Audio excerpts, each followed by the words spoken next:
Magda, hinay na. Init.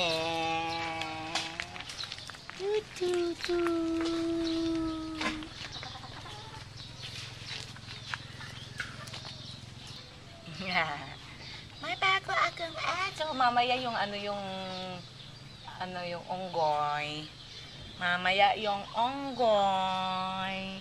Mamaya yung onggoy. Diba? Lagay mo muna ito sa Ilagay mo muna sa bulsa. Yung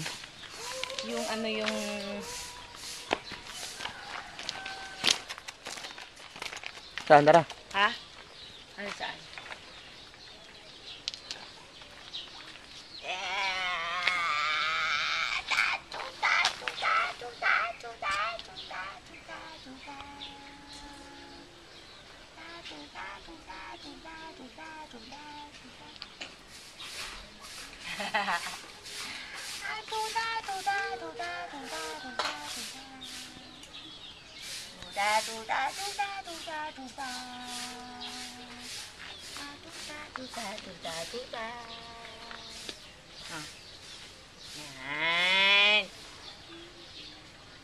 Nanu.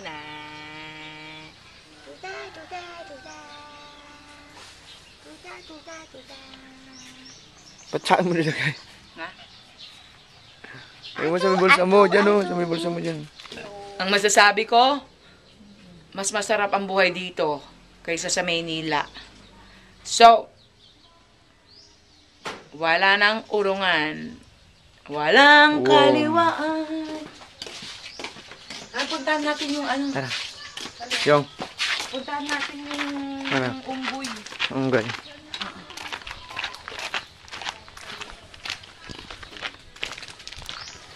Nasaan man ta na amo atoy. Adi ba may sahaan? Tukak!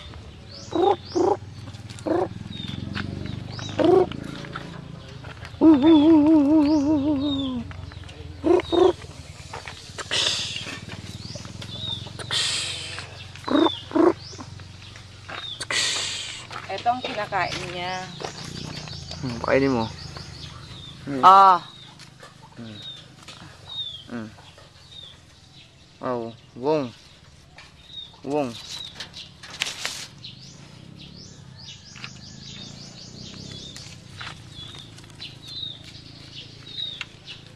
Kung ano palang kinakain ng tao, kinakain din niya.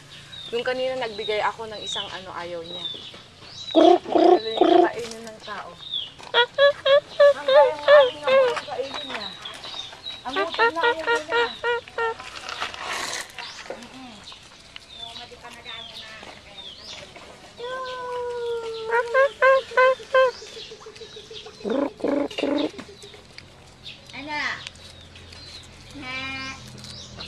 Titi.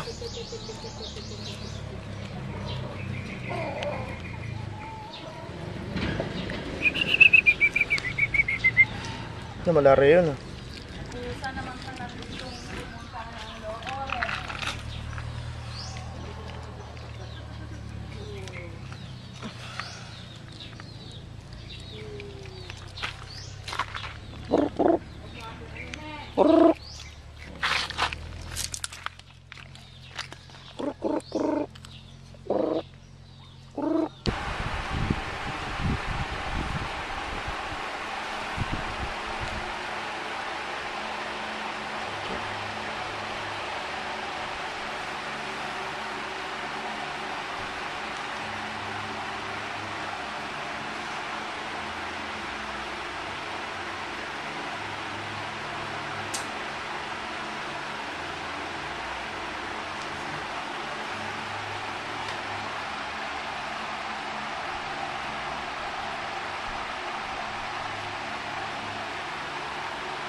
Quarter to 9 na. Ay, alis na. Ay, lumabay ka. Huwag ka ng make-up naman siya. So, hindi ka na Puchong, puchong! Hindi ka nabili ng dalawa pa. Sa dalawa na lang. Sa'yo na lang, sa kanila na lang. Mana ka sa nanay mo ah. Asa ng ticket? Mana ka sa nanay mo ah. Mana ka sa nanay mo ah. Sa data mo. So, saan naman yung ticket? 700. Tara na. Asan na ba? Baby.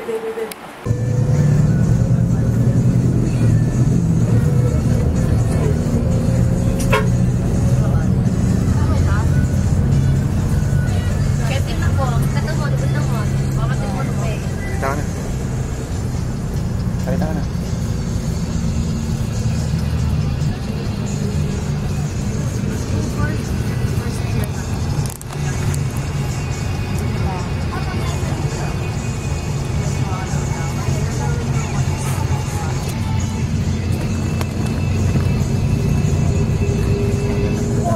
Dito po tayo ngayon sa Tubigaraw.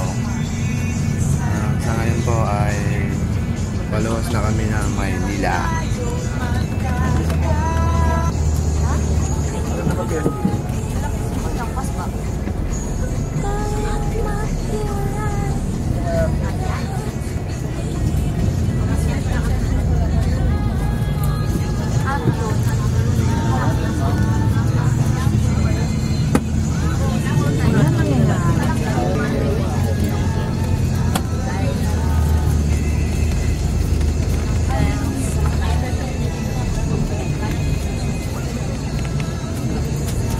So, bibig tayong dalawa yan.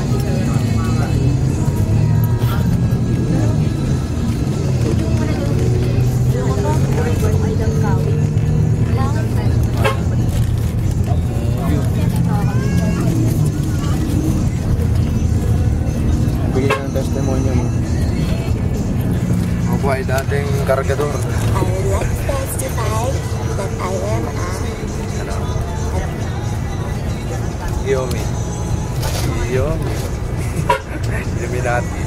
Illuminati technique.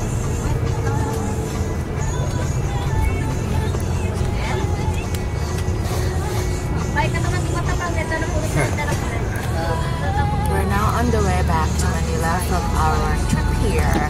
We never decided to take it out for a few days. But we're going back here for good by June 1. Okay? We're gonna reach showbiz and back to normal and simple but happy life. So see you guys very soon in heaven. Not in hell. No Illuminati. We are running away from the Illuminati because we don't need Illuminatis in the showbiz, guys. So we're gonna be here for good because we have a mission to declare about the truth and nothing but the truth. Because God is the way, the truth, and the life. Okay. Ngayon po ay nag-trip lang kami. Nakita niyo po ang mga lugar na yan. Mga baka, mga goat, mga yan ang maging kaibigan namin. At least mga totoong mga hayop na yan, hindi mga totoong, at least mga totoong hayop dito. Mga baka, Yan, manok. mga manok. Yan, bahay na ginagawa. Hindi katulad sa Maynila na mga hayop na hindi totoo. Tama, di ba? Mag-iingat kayo pag nagbabiyahe ko sa mga malalayong lugar. Hindi nyo si Jim Bondok. Ayun po ang Jim Bondok. Okay. Siya isa tayo. Ikaw muna. My dear friends, relatives, ladies and gentlemen, and gay friends and lesbian friends, make sure you have to be either a boy or a girl. Otherwise, I don't know where you're going. As far as we're concerned, we're gonna have a happy life here in the province because that's where the reality is. Diba, tama? Kaya huwag gagamit ng giyon. Hindi alam, pang demonyo yun. Sa lahat ng mga gumagamit ng mga signs, ng mga demonic signs o mga Illuminati signs, mag-iingat kayo dahil Susunugin kayo ang sa susugin sa impyerno. Ayan. Because you don't know what Hintayin nyo lang aking Illuminati judgment is. day nyo. All you have to do is search Illuminati in YouTube and you'll find out the real truth and nothing but the truth about Illuminati's, the signs and demonic signs that you are using. So beware. Showbiz people, beware. Don't be the victims of these people. Ayun po yung mga naglalaba. Wala na, di na natin nakita. Sayang.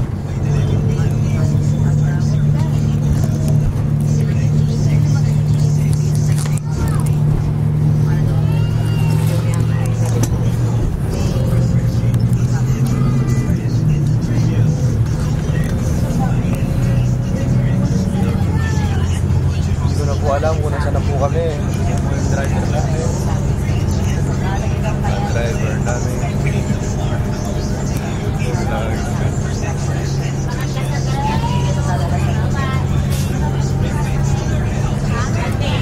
As you can see, ladies and gentlemen, we are actually traveling on daytime because the last time we were traveling back here to Tuguegarao, that there was an incident that really happened that we don't really want to face anymore. Tuguegarao.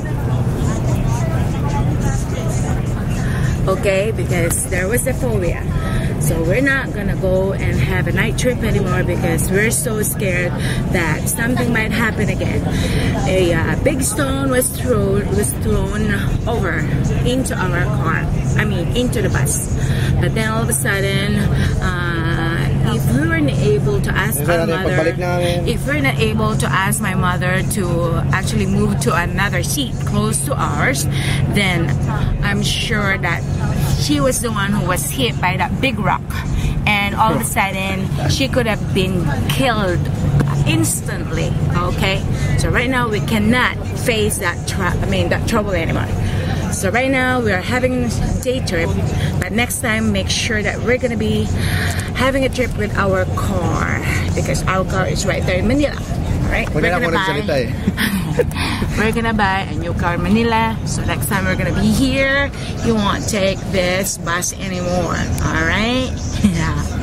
But actually it's a great experience to be in the bus anyway because we don't have to worry about about the driver is gonna be feeling sick or feeling sleepy on the way coming here. Okay.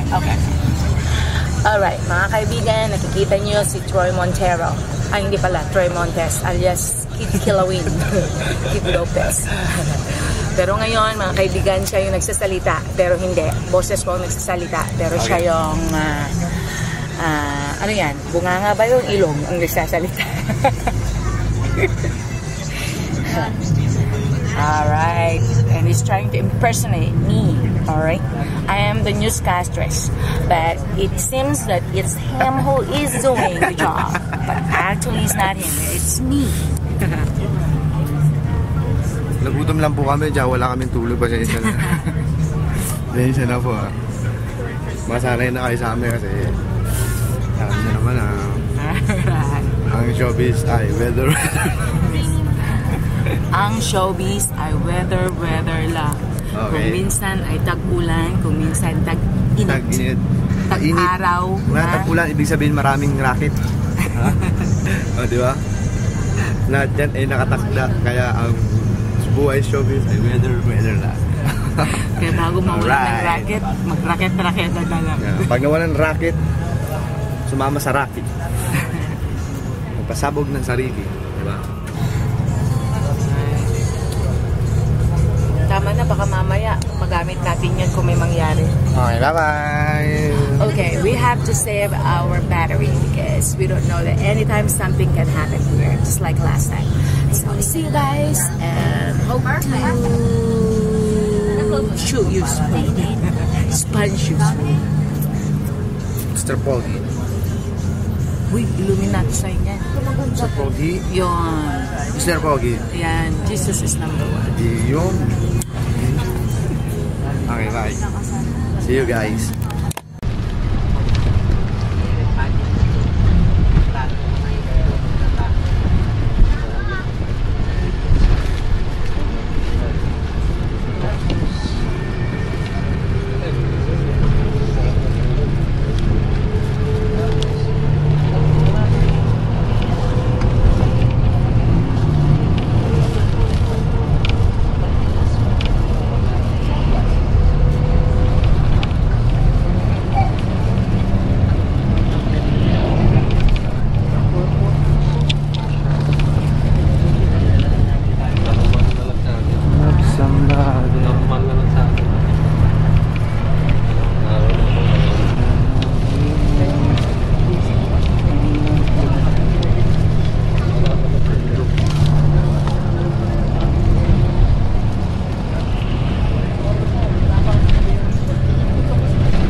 parang Malawan.